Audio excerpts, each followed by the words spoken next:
Hi everyone, Stepan here. I'm going to show you a very interesting game I played on Lichessladders. If you don't know what it is, it's a great way to schedule and play classical games on Lichess against serious opponents, and you actually have a ladder where you compete with other people to reach the top, so it makes it more engaging, more fun, and yeah, just a better experience. You can find the link to Lichessladders below. It's completely free, and it's a great project helping the chess community. So yeah, visit it, join the Lichessladders. There are no rating requirements, there are no costs. It's a great way to play classical chess if you're interested. So this is my fifth game, and I was challenged by Bxe4 It works so that you can challenge people 2 slots above you on the Lichess ladder. Unless it's your first game, then you can challenge anybody. And if you beat them, you take their spot. If you challenge them, you have white. If you get challenged, you get black. I got challenged. So I'm playing someone, well, close to my rating, although my rating is provisional. My opponent played knight f3, and I have to tell you, I'm in the middle of a training camp with Milan, who is my friend and sometimes coach. We are preparing for a tournament, and we play a classical game every day. We have training sessions every day, and I was playing this game in front of him, and at several points I ended up calculating for, well, you can see the clock times. Very tough game, and I have to say I felt pressured that he was watching, and I kept thinking, oh, he sees something, I must see it too. For context, he was just standing next to my board. I had an actual physical board and my laptop on the side, and stressful experience. So d5, we have the Reti move order, which I hate facing. Now, of course, after c6, knight c3, if I play e6, my opponent doesn't have to play d4 going into the semi-Slav. This is exactly how I tricked an FM in the Pula Open a few months ago, and won the game, because he has the same repertoire as me. I didn't want to go e6, so I played g6, which is fine. And coincidentally, Milan and I have played a game in this exact variation the day before this game, so I had a lot more experience in it. Bishop e2, bishop g7, and the point behind this is that now b3 really isn't a good move. Black is more than equal, because the knight's weak, and black has knight e4 pinning the knight. So castles, and my opponent played b3, and of course now knight e4. If you move the knight, I win. If you don't do anything, I just take your knight, so bishop b2 is forced. And I played queen a5, triple pressure. My opponent decided to defend with queen e1, which I thought was very strange, and now I made my first mistake. I'm going to turn on the engine so that you guys can see the eval bar and everything. I did my analysis of this game with Milan. So I had completely missed that my opponent can play d4. And of course his next move is going to be d4. I thought I was being smart with bishop g4, because I'm threatening to take on c3 and ruin my opponent's structure. So for example, random move. I take on c3, my opponent likely takes with the bishop, I take on c3, I take on f3, and I take on c4, and this must be huge for me. Maybe not winning, but should be close to winning. I wouldn't have played b6, I would have played queen c7, not to weaken the c6 pawn. Major weaknesses, and in a classical game with enough time on the clock, this would have been very hard for white to hold. So that was my reasoning behind bishop g4. Instead of bishop g4, I should have played a normal move, like, you know, taking on c4, taking on c3 and taking on c4. So my opponent played d4. And I was stunned that I didn't see this, that I didn't anticipate it. It blocks in the bishop, but so what? Now white's position is perfect. And that's the most sensible move. So now I have to take. So knight c3, queen c3. And I don't want to trade queens, I'm playing for a win. This is training for me, preparing for a classical tournament, so I'm gonna keep the queens on the board. I knew that taking should be correct, but, oh, let me keep the engine turned on. But queen d8, as you can see, is not such a big deal. Rook Fd1 normal, knight d7. The engine prefers e6, but I see no difference. If cd5, queen b4, I have rook b8. Okay, and I have to take. I mean, I have to take.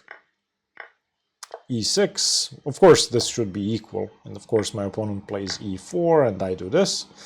And here I found queen h4, and I thought it had to be a good move because I'm threatening to play c5 in my mind. It's a tempo on the bishop saves itself, and now I thought c5 was really good. However, after c5 the engine says it's not good. White could have gone queen e3, which is a normal move, but white also could have taken on b7, which did not seem normal to me. I would have taken, rook a b8, the bishop moves back, I don't know where, let's say bishop f3, and now I take on d4, or bishop takes d4, more likely. And the engine says white's better after taking, which makes sense because my dark squares are incredibly weak. But I can trade queens, so is the 3-1 really enough to compensate for the exchange, or more than compensate? I guess it is. So I misevaluated this position. But after c5, my opponent played queen d2. And now I didn't want to, take. I don't care about my b-pawn, so I played rook a d8, which again is a mistake. My opponent could have taken on b7, and still, I thought this was, a great passed pawn if they do that, but they didn't, luckily. My opponent played d5, and I knew that this was a bad move. Now my knight has access, and after knight e5, I don't really know what to suggest other than to eliminate that knight. I would have taken, but now I get the bishop pair. If you play bishop e2, I can play knight c6, knight d4, and that's a complete disaster.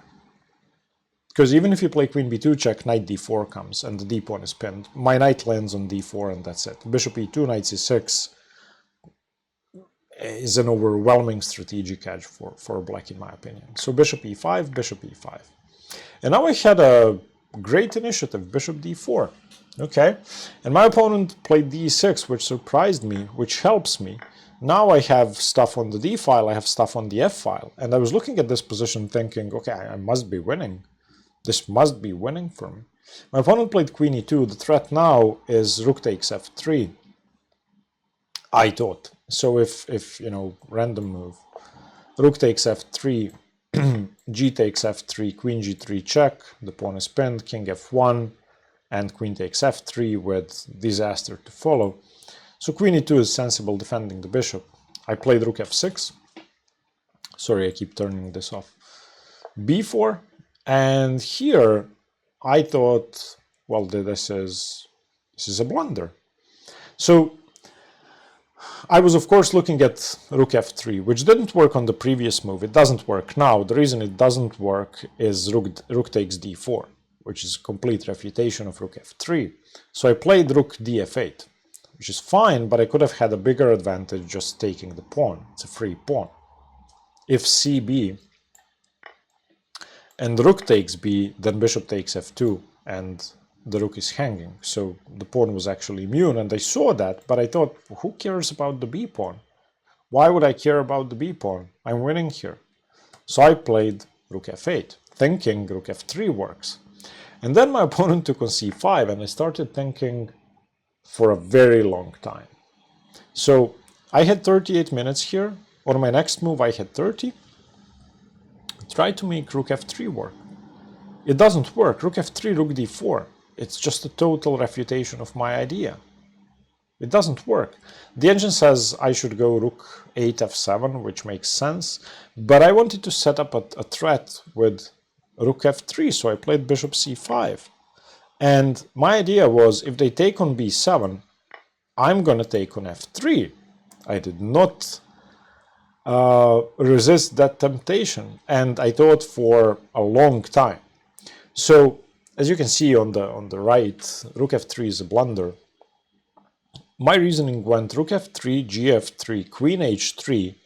At least I have queen g3 mate, queen g3 check, because the pawn is pinned and repetition, but likely I'll have more. And I tried to figure out all the lines, So it took me 12 minutes to play this, and I'm completely busted after that. Once again, I should defend with rook f7. One of the issues I have is queen e6 check, queen e5 check, rook d8 check, and I'm actually getting mated. So I should have done nothing. Instead, I took on f3, gf3, and queen h3, losing. Luckily for me, my opponent blundered here into a draw. He played queen b2, after which I just repeated, because mate's threatened on g7, and I've no way to avoid that. If I don't repeat here, well, what do? It's just mate. I could go e5, but then my queen hangs. I could go e5 here, but it makes no sense. So we just repeated the position, and the game ended in a draw. After queen h3, my opponent had a very simple win, rook d3. And now if I start checking, now the king gets away. Because it's sheltered, there's no rook d8. Also, after rook d3, f3 is defended, and also queen b2 is coming, and I'm gonna get mated. And that's it. There's nothing I can do here. I didn't consider rook d3 at all. I just thought I had the draw, whatever happens. So we drew the game, and Milan was upset. I was upset too. But we both agreed. So excuse me. So this position, this position, we both agreed that it's crazy that there's nothing here. It looks like it came out of a textbook, black to play and win.